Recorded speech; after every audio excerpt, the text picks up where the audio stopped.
Online nursing classes में एक बार फिर से आप सभी का स्वागत है। और हमने लास्ट जो आपको वीडियो बताया था वो वीडियो बना हुआ था पिपेरियल एबनॉर्मेलिटीज़ के ऊपर में, और जो हमने पहला टॉपिक आपको बताया था पिपेरियल एबनॉर्मेलिटी का वो था पिपेरियल पायरेक्सिया।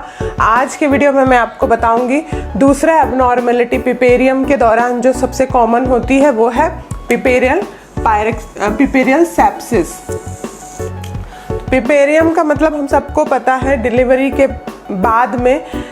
के बाद से लेकर जो 6 वीक्स तक का जो टाइम ड्यूरेशन होता है अप टू 6 वीक्स क्या कहलाता है, वो पिपेरियम कहलाता है। और अगर हम सेप्सिस की बात करेंगे तो presence of harmful bacteria and their toxins into the tissues, it is called sepsis.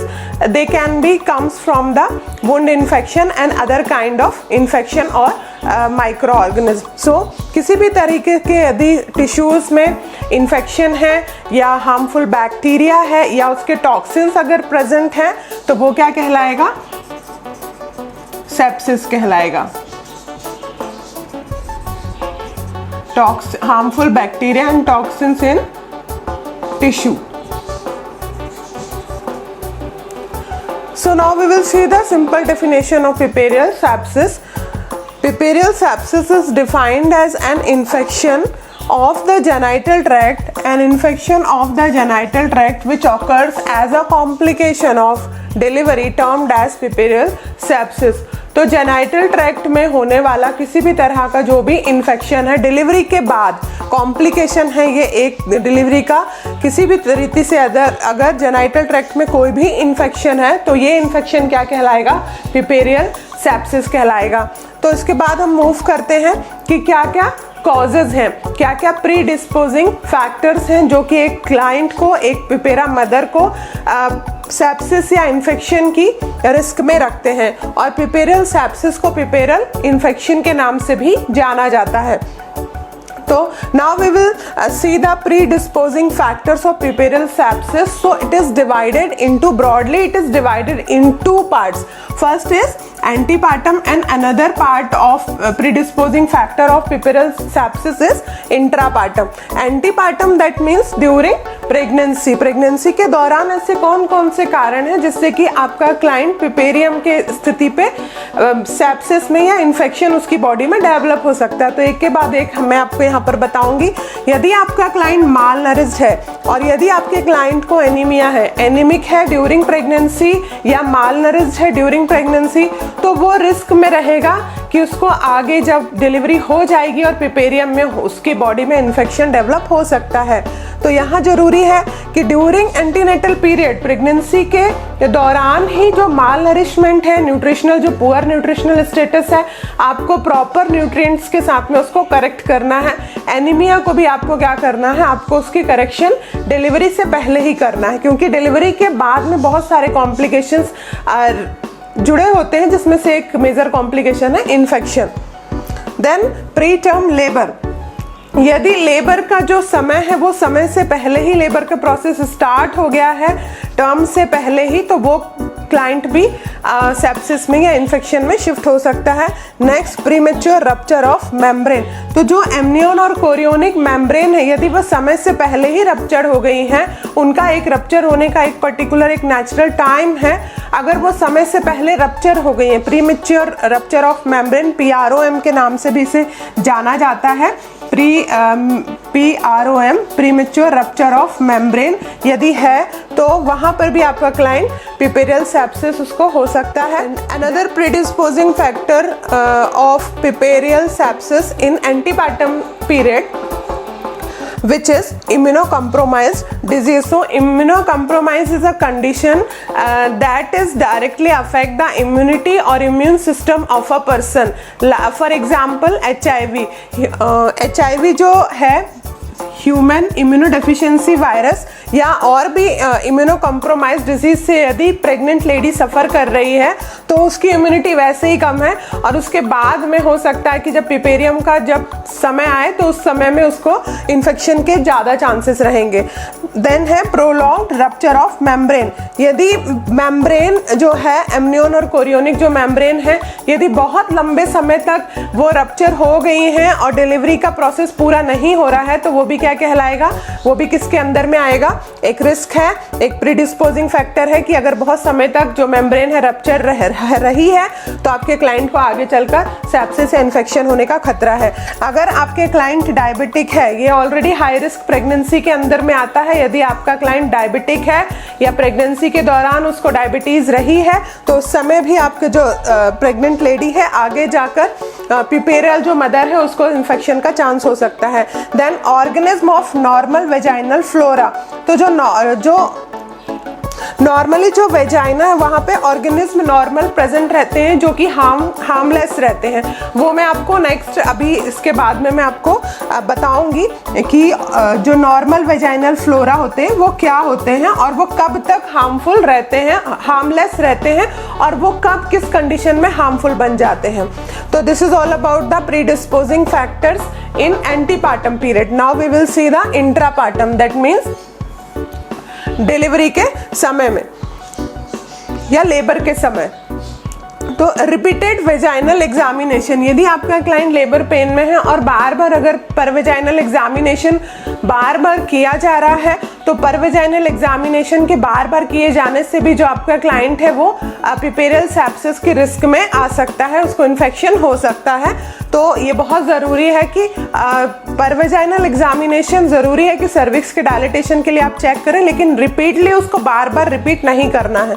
Then dehydration and keto acidosis, तो during at the time of labour जब भी आपका क्लाइंट डिहाइड्रेटेड है और कीटो एसिडोसिस है, कीटोन बॉडी डेवलप हो गई है बॉडी में और प्रॉपर अमाउंट में उसकी बॉडी के अंदर में फ्लूइड नहीं है, तभी भी आपके क्लाइंट पिपेरियम के समय में किस में शिफ्ट हो सकता है, पिपेरियल इन्फेक्शन में या सेप्सिस में। देन ट्रॉमेटिक वेजाइनल डिलीवरी, यदि किसी रीति से वेजाइनल डिलीवरी कंडक्ट हुई है और वहाँ पे ट्रॉमा है तो फिर ये भी एक लीडिंग कॉज है, प्रीडिस्पोजिंग फैक्टर है किसका, पिपेरियल सेप्सिस का। देन हेमरेज, किसी भी तरह से ब्लीडिंग या ब्लीडिंग का सीधा सा संबंध है, यहाँ पे दो है, एंटीपार्टम हेमरेज भी है तो फिर भी आपके क्लाइंट को पिपेरियल सेप्सिस हो सकता है, या पोस्टपार्टम हेमरेज है, डिलीवरी के बाद में अगर पीरियड में यदि प्रेगनेंसी डिलीवरी हो जाने के बाद अगर ब्लीडिंग हुई है तो भी आपका क्लाइंट किसके रिस्क में आ जाएगा, पिपेरियल सेप्सिस में। तो हेमरेज, एंटीपार्टम हेमरेज से भी पिपेरियल सेप्सिस का एक प्रीडिस्पोजिंग फैक्टर है और पोस्टपार्टम हेमरेज से भी। Then retained bits of placenta and its membrane, यदि किसी भी मेम्ब्रेन, एमनियन और कोरियोनिक मेम्ब्रेन का या प्लेसेंटा का कुछ छोटे से छोटा भाग भी अगर which remains inside the uterine cavity, तो ये भी एक प्रीडिस्पोजिंग फैक्टर है किसका, पिपेरियल सेप्सिस का। Then prolonged labour, prolonged labour, यदि आपका क्लाइंट जो है वो लंबे समय तक लेबर की अवधि में है, यानी लेबर का जो एक नॉर्मल जो डिस्टेंस है, जो एक टाइम ड्यूरेशन है, वो टाइम ड्यूरेशन से यदि बहुत ज़्यादा लंबे समय तक जो आपका क्लाइंट है लेबर की कंडीशन में है तो भी ये भी एक मेन प्रीडिस्पोजिंग फैक्टर है किसका, पिपेरियल सेप्सिस का।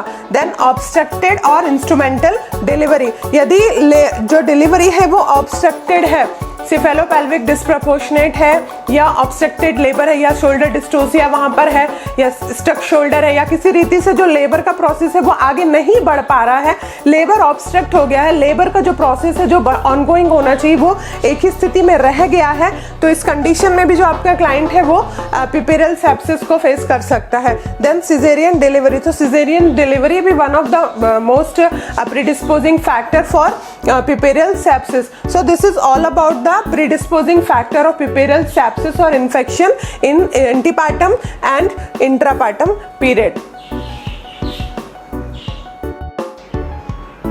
मैंने अभी आपको यहाँ पे एंटीपार्टम जो प्रीडिस्पोजिंग फैक्टर्स है इन ड्यूरिंग एंटीपार्टम पीरियड, तो मैंने आपको यहाँ पे बताया था एक लास्ट वाला जो कॉज है organism of normal vaginal flora.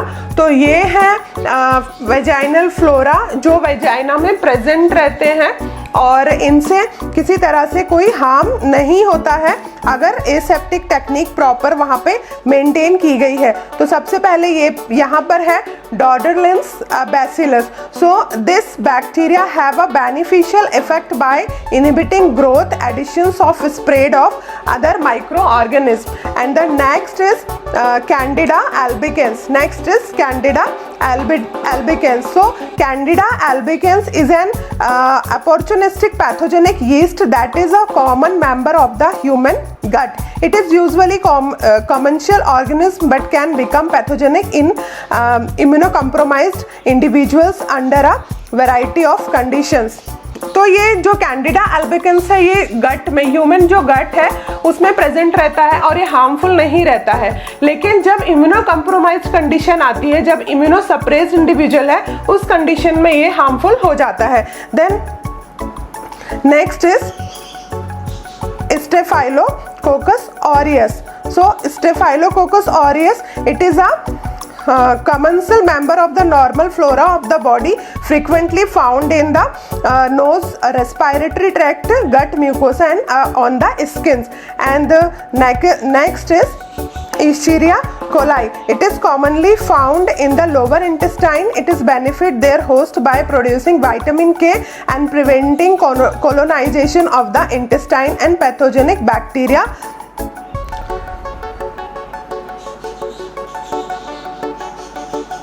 And next is Clostridium welchii. तो ये जो क्लॉस्ट्रिडियम वेल्ची है ये कहाँ पर पाया जाता है? ये इंटेस्टाइन में पाया जाता है, ह्यूमन इंटेस्टाइन में पाया जाता है. ये हार्मलेस रहता है अगर ये कम नंबर में इंटेस्टाइन में पाया जाता है, लेकिन यदि ये बहुत ज़्यादा नंबर में बढ़ जाएगा तो ये हार्मफुल हो जाएगा. और इसी तरह से जो स्ट्रेप्टोकोकस है ये भी वेजाइना में पाया जाता है, जो कि अगर नॉर्मली अगर एसेप्टिक टेक्निक्स अगर आप फॉलो कर रहे हैं ड्यूरिंग डिलीवरी तो ये हार्मफुल नहीं रहता है, ये हार्मलेस ही रहता है. लेकिन यदि आपने किसी तरह से यहाँ वहाँ पे ऑलरेडी इन्फेक्शन का चांस है तो उस कंडीशन में ये जो वेजाइनल फ्लोरा है they all will become harmful for puerpera mother. Now we will ponder upon the causal organism of puerperal sepsis की कौन कौन से ऐसे कॉज हैं, कौन कौन से ऐसे कारण हैं जिससे कि एक जो पिपेरा मदर है वो किस में शिफ्ट हो सकती है? पिपेरियल सेप्सिस में शिफ्ट हो सकती है. तो यहाँ पर तीन मेन कॉज है. पहला है एरोबिक बैक्टीरिया, दूसरा है एनारोबिक बैक्टीरिया और तीसरा जो कॉज है ऑर्गेनिज्म कॉज है पिपेरियल सेप्सिस का वो है अदर्स. तो जो पहला आएगा कॉजल ऑर्गेनिज्म इसमें ये है group A beta haemolytic streptococcus. Group A beta haemolytic streptococcus. Next है group B beta haemolytic streptococcus और MRSA methicillin resistance staphylococcus aureus. उसके बाद है एनारोबिक बैक्टीरिया में आता है आपका स्ट्रेप्टोकोकस, पेप्टोकोकस और अदर्स में आएगा आपका इश्चीरिया कोलाई, क्लॉस्ट्रिडियम. ये सारी चीज़ें स्यूडोमोनास ये सब अदर्स में आएंगी. तो यही कॉज हैं जो कि आगे चल के एक क्लाइंट की बॉडी में क्या लीड करते हैं? पिपेरियल सेप्सिस.